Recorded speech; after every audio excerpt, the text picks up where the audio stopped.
Uber didn't win by being better. It won by breaking the rules first. In the late 2000s, Silicon Valley was a landscape of raw ambition. It felt like a modern gold rush, but the fortunes were digital. Young visionaries with laptops, boundless confidence gathered in minimalist offices. Money moved with incredible speed, a torrent of venture capital searching for the next transformative idea. The air itself seemed charged with a potent mix of hope-risk. Everyone was chasing a dream. Everyone wanted to build the future. They wanted to build it now. The pressure was immense. Out of this chaotic, supercharged environment, a simple idea emerged.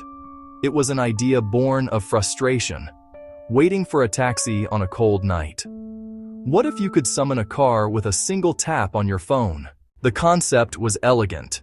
It promised to make transportation seamless, to make cities flow with a new kind of efficiency.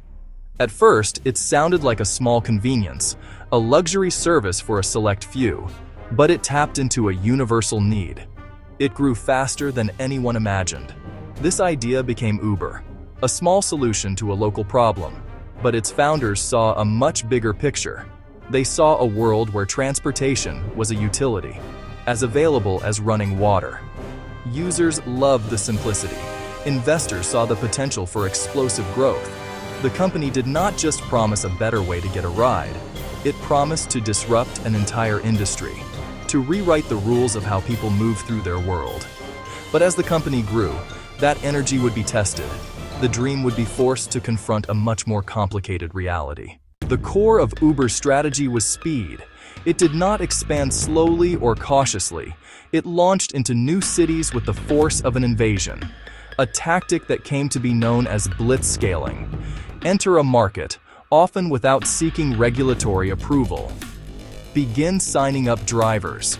Begin signing up riders immediately.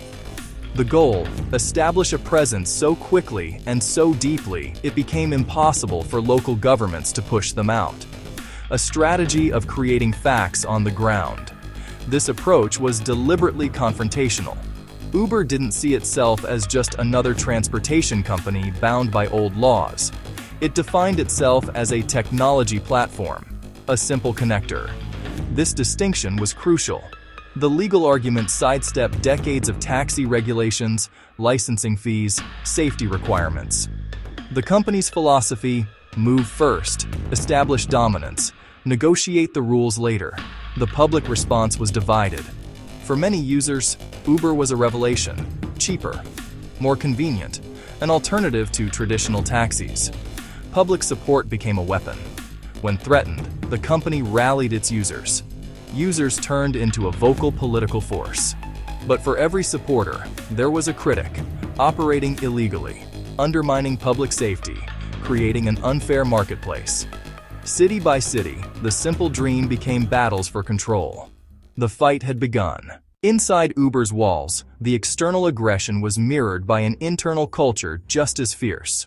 The company's values celebrated super pumpedness, always be hustling, a win-at-all-cost mentality. Be bold, take risks, move incredibly fast. It attracted the driven, competitive boundary pushers. Relentless drive had a dark side, ethical lines blurred. Aggressive tactics turned inward. Departments competed fiercely. Managers who delivered growth were celebrated, methods aside. Reports of a bro culture began to surface, hostile and unwelcoming, particularly for women. Allegations of sexism, harassment, and discrimination were ignored or mishandled by human resources. Growth overshadowed basic respect and conduct. High performers were protected. Speaking up was risky. Problems were buried. The breaking point came in February 2017. A former engineer, Susan Fowler, published a searing blog about systemic harassment and discrimination. It went viral and ignited a firestorm. At the center was co-founder and CEO Travis Kalanick. He embodied the aggressive, unapologetic spirit, fierce intelligence, competitive drive. He believed Uber was fighting a righteous battle.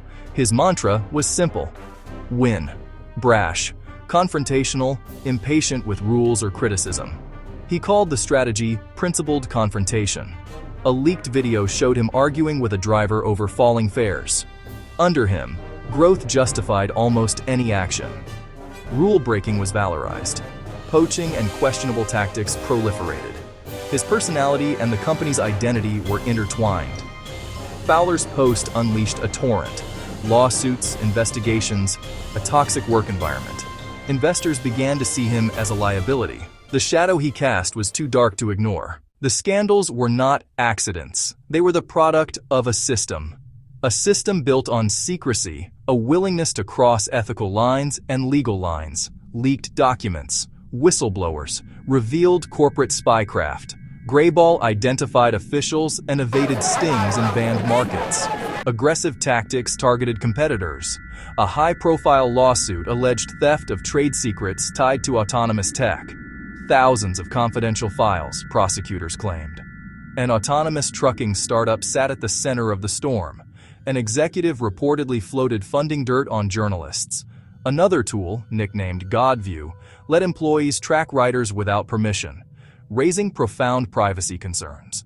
Trust eroded, lawsuits mounted, federal investigations followed. The ruthless behemoth image threatened to collapse the empire. Beyond scandals, the human cost of growth at any cost fell on drivers.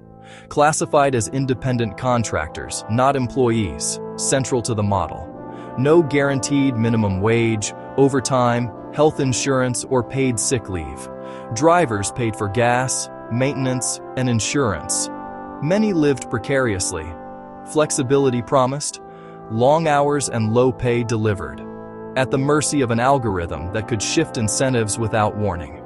Some earned below minimum wage after costs. Protests and strikes demanded fair pay, benefits, basic protections. Then came the most tragic costs. Fatal crashes raised questions about safety and vetting. In March 2018, a self-driving test vehicle killed a pedestrian. Investigators cited inadequate protocols and a distracted safety driver. A system prioritized scale over people. The gig promise concealed insecurity and risk. The human cost now had faces and names. By mid-2017, the pressure was unbearable. The brand was in tatters. Top investors confronted Kalanick and demanded his resignation. In June 2017, he was forced out. A turning point. A steady hand arrived to clean up the mess. Apologies aired. Leadership changed, values were rewritten, features launched, lawsuits settled, regulators engaged. The message, the growth at any cost era was over, yet deep questions remained. Today, Uber is different, yet its past is never far behind. It survived and remains a dominant force. Its biggest bet, a world without human drivers, AI-driven transport networks, a fleet operating non-stop with maximum efficiency. But the ethics are profound. After 2018, we ask, who is responsible when autonomy fails? How do we encode life or death choices? The old tension, innovation versus safety, returns, now scaled. Uber reshaped labor and power. Regulators are more skeptical. The debate rages on. In the end, growth at any cost corrodes. Innovation without a moral compass is dangerous. The road ahead is unwritten. Who benefits and who pays the cost?